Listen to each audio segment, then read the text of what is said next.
ఈ రోజు ఋషికొండలో భవనాలు అనేవి ప్రారంభించడం జరిగింది. అవి టూరిజం భవనాలు లేకపోతే పరిపాలన రాజధానిలో భాగంగా సీఎం ఉండబోతున్నారు అనేది ఒక 3 కమిటీ కూడా ఇచ్చింది. ఈరోజు ఋషికొండలో ఆల్రెడీ హరిత రిసార్ట్స్ అని చాలా పాతవి ఉండేవి. వాటి ప్లేస్లో అత్యంత ఆధునీకరించి ఈరోజు వరల్డ్ క్లాస్ లెవెల్ అని చెప్పచ్చు. ఈరోజు 7 బిల్డింగ్స్ని నిర్మించడం జరిగింది. అండ్ చాలా శుభదినం ఈరోజు. మంచి టైంలో దాని గృహప్రవేశం కూడా చేయటం జరిగింది. యాక్చువల్గా టూరిజం కోసం అన్ని పర్మిషన్స్ తీసుకొని చాలా అద్భుతంగా 7 భవనాల్ని నిర్మించడం జరిగింది. కానీ ఈ మధ్య 3 కమిటీ ముఖ్యమంత్రి గారు వస్తే మరి పార్టీ కార్యాలయంగా ఎక్కడ ఉంటే బాగుంటుంది అంటే ప్రభుత్వంలో భాగమే ముఖ్యమంత్రి అంటే, పర్సనల్గా కాదు కదా. సో ముఖ్యమంత్రి గారు ఎక్కడ ఉంటే బాగుంటుంది, ఎక్కడి నుంచి పరిపాలిస్తే బాగుంటుంది అన్న క్రమంలో 3 కమిటీ వైజాగ్లో ఉన్న అన్ని ప్రదేశాలని కూడా సందర్శించారు. దాంట్లో ఇక్కడ ఉంటే బాగుంటుంది అని రిషికొండని ఫైనలైజ్ చేయడం జరిగింది.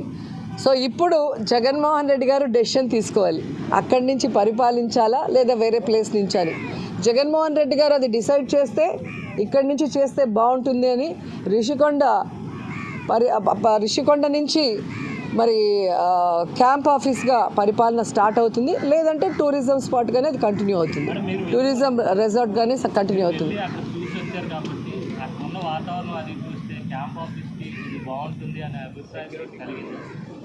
అది మీరు చూసి చెప్పాలి. మీకు ఇస్తారు విజువల్స్ చూసి చెప్పండి. ఎందుకంటే ప్రెస్ వాళ్ళు ప్రతిపక్షాలతో చేరి ఎంత కాంట్రవర్సీ చేశారో మీ అందరికీ తెలుసు. అంత కాంట్రవర్సీ చేయాల్సిన అవసరం కూడా లేదు. సో అందుకే మీకు విజువల్స్ వస్తాయి, మీరు చూడండి, చూసి మీరు డిసైడ్ అవ్వండి.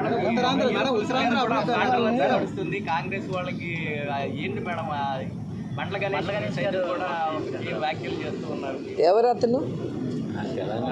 ఎవరతను ఋషికొండ మీద 61 ఎకరాలు పూర్తిగా కూల్చేసి దాన్ని బోడుగుండు చేసి ఆల్మోస్ట్ 500 కోట్ల రూపాయలు ఖర్చు పెట్టి పరదాల చాటున ఈరోజు ఆయన ఒక మంచి ప్యాలెస్ దర్జాగా బతకడానికి మంచిగా విలాసవంతమైన జీవితాన్ని టూరిజం పేరుతో రిసార్ట్ పేరుతో ఆల్రెడీ ఉన్న హరిత రిసార్ట్ని కూల్చేసి కోట్ల రూపాయల ఆదాయం తెచ్చేదాన్ని పక్కన పెట్టి ఈరోజు సొంత ప్రయోజనాల కోసం కట్టుకున్నాడు. ఆల్మోస్ట్ ఒక బాత్రూమే ₹1,00,00,000. ఇంకా అందులో ఓన్లీ బ్లాకులు 7 బ్లాకులు 20 ఛాంబర్లు 2 పెద్ద హాళ్ళు ఉంటే దాన్ని ఎవరో రిసార్ట్ అనరు, ఇంకోటి దాన్ని ఎవరో ఒక టూరిజం సంబంధించినటువంటి భవనం అనరు. ఎందుకంటే టూరిజం అంటే 1,000-2,000 ఇల్లు ఉంటాయి, ఎందుకంటే 500 కోట్లు ఖర్చు పెట్టారు కాబట్టి. అంటే ఈ 5 సంవత్సరాల పరదాల మాటున దాన్ని అంత విలాసవంతంగా కట్టాల్సిన అవసరం ఏముంది అంటే ఋషికొండను కూడా బోడిగుండు చేసి ప్రభుత్వ సొమ్ముని ప్రజల సొమ్ముని దుర్వినియోగం చేసి అవినీతి చేసి ఆ వ్యక్తి అక్కడ కొండ మీద అంటే సప్త ఋషుల యొక్క కొండ వైజాగ్కి ప్రకృతి వనరులు ప్లస్ ఆకర్షణీయమైంది బీచ్ తో పాటు ఉండే దాన్ని కూడా దుర్వినియోగం చేశాడు. సో ఇప్పుడు నిన్న చూస్తే అది నివ్వెరపోయారు. అంటే దీనికి దానికి రిలేషన్ ఏంటంటే మొదటగా ప్రజావేదికను కూల్చాడు, తర్వాత ఋషికొండని కూల్చేసి కట్టుకున్నాడు. దాంతోపాటు ఎవరికి వెలుగులోకి రానిది ఏంటి అంటే మొత్తం మీద మన ఆంధ్రప్రదేశ్లో లక్షల టిట్కో ఇల్లు ఉన్నాయి. చంద్రబాబు గారు బడుగు బలహీన వర్గాల వారికి పేద ప్రజలకి వాళ్ళకి రోడ్డు పక్కన పడుకోకుండా కనీస సదుపాయాలు ఉండి ఆడవాళ్ళ మానాలకి రక్షణగా ఉండేటట్టు మంచిగా 500 రూపాయలతో 25,000 రూపాయలతో తక్కువ డబ్బులతో తీసుకొని ఏదో ఇల్లు కట్టాడు. అలానే అల్లీపురం దగ్గర 15,000 ఇల్లు పైచులుకున్నాయి.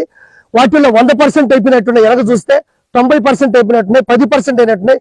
అన్నిటినీ కూడా ఆ రోజు ప్రభుత్వం నుంచి పక్కకెళ్ళిన తర్వాత వైఎస్ఆర్సీపీ గవర్నమెంట్ వచ్చిన తర్వాత కేవలం ఇవి మేము కట్టామని చెప్పుకోవడానికి 300 కోట్ల రూపాయల పైచులకు కలర్లకి అంటే వైఎస్ఆర్సీపీ గవర్నమెంట్ వేసే కలర్లకి ప్రభుత్వ కార్యాలయాలకు వేసే కలర్లకి ఖర్చు పెట్టారు తప్ప కనీసం ఒక డ్రైనేజ్ కానీ ఒక నీటి సదుపాయం కానీ ఒక జేసీబీ పెట్టి ఆ మట్టిని దొప్పించడం కానీ ఈ రోజు లోపలికి వెళ్తే ఆ రోజు కట్టింది తప్ప ₹1 కూడా పెట్టుబడింది లేదు. సెంట్రల్ గవర్నమెంట్ ఇచ్చిన డబ్బులు కూడా సొంత లాభాలకి నిధుల్ని పక్కకి జరపడం జరిగింది.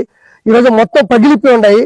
అంటే నేను చెప్పేది ఏంటంటే 25 లక్షల లీటర్లు పట్టేటువంటి ఈ 2 రాష్ట్రాల్లో లేనటువంటి అతిపెద్ద వాటర్ ట్యాంక్ ఈ టిట్కో 15,000 ఇళ్లకు ఇవ్వడం జరిగింది.